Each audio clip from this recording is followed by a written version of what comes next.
It is day 2 of the Future Blockchain Summit at Dubai Harbor. I'm Ronella Hernandez, and I'm here with Espree from We Are LA Tech. Hi. And from the Women in Tech podcast. How's it going? Thank you for having me. This is so exciting. Thank you for joining. I know you're usually on the other side interviewing others. I know, so it's really a thrill to be interviewed by you. I'm looking forward to this. Me too. So how's it going so far at the conference? Tell me what you think about it so far. It's really interesting to be in the Dubai ecosystem because I've never been to the Middle East, so this is my first time. Welcome. So to experience this versus what happens in other areas of the world, I've been to Slush in Finland and then South by Southwest in Austin, Texas, and to see what's happening here at Expand North Star is fascinating. How the startup's different. There's a really heavy lean into Web3 and crypto and Bitcoin. And then in the States, they're feeling more skeptical about that industry. So I'm like, okay, who has the right information? Is it Dubai in the Middle East or is it America? What's going on in the crypto world? Talk to me a little bit more about the sentiment that you're feeling, especially in the US and from all the people that you talk to on your podcast. Well, of course, a lot of my peers made an insane amount of money in crypto. It's really interesting the way they got involved and then how it had this huge height, and it's either the next iteration of the internet or it's a trend. And I don't yet know whether it's the next chapter of the internet or it's something that will phase out. And what I've been feeling here in Dubai is it's simply the next chapter. And what I feel in America is it was a trend like, what was the trend last year? I can't think of it right now, but there was a trend like that was really NFTs? big last year. Yeah, NFTs, yeah. And now that went away. So, and NFTs are really a part of Web3, so it's all one and the same.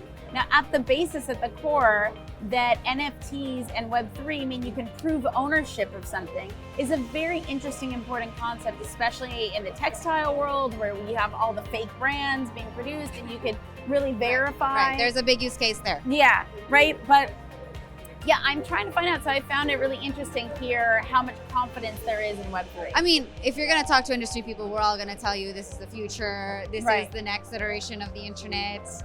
And I know in the US, though, because of the regulatory landscape, things have been a lot more difficult Right. for founders over there.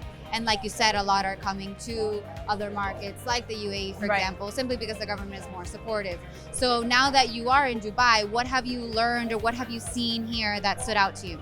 Well, it's just interesting how many, like we're looking across right now and I see crypto and here's Web3. Everywhere you see Bitcoin, crypto, Web3, that's not the same in the States right now. Maybe in New York we have, I forget what it's called, it's like Crypto Week or something that There's everybody always does. events Yeah, every day. right? Yeah. But it, like as a country, we're like, I don't know about those crypto people, right? And here it's just everywhere and everyone's comfortable around it. Yeah. Okay. So then tell me a little bit about your personal experience in the tech world and maybe what the future that you would like to see and what it would look like for you using all this emerging tech.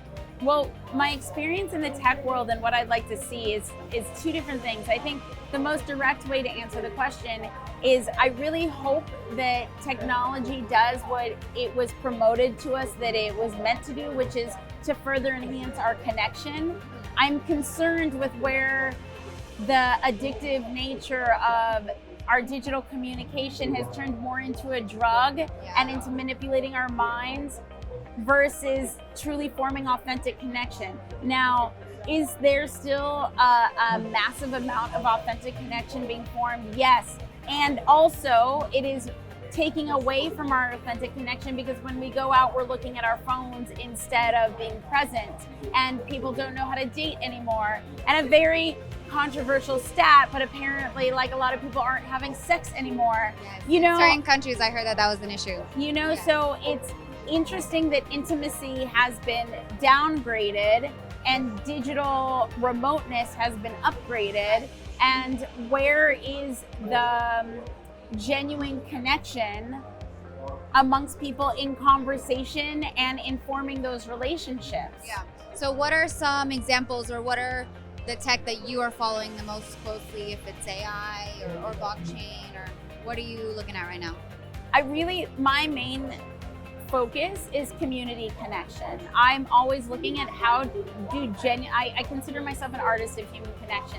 So how are authentic relationships genuinely created instead of being promoted? Like, I notice a lot in the technology space of community builders, they promote all these technologies and say this is how you could create groups and communities, but they don't actually work. It's just the people building the tech wanting people to use the tech, but then the people that maybe will try out the tech are like, I don't feel seen, I don't feel heard, I don't feel connected. And so I think there's a huge disconnect between what the builders want people to use versus what the recipients actually feel value in using. And so there's a huge gap in the product market fit.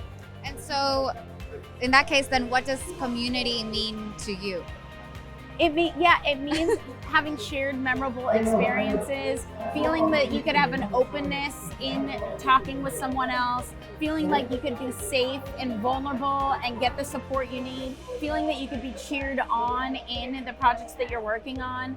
All of these things are so important of community, but I think the main core that all of us want, even if you're a bad person, like the bad guys of the world, we all just want to be seen. Like that word, seen.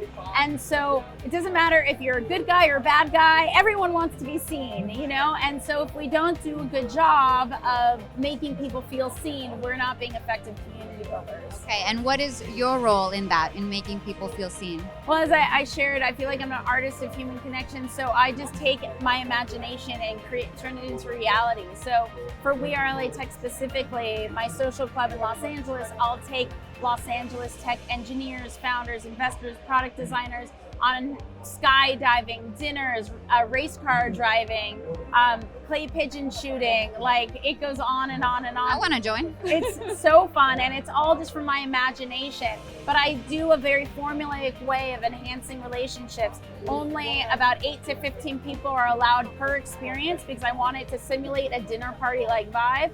And then they all know each other at the beginning, so as they're going through the experience, they accelerate their rapport building and then want to do business after. All right, I love it. Well, thank you so much for your time today, Espree. Thank you for having me.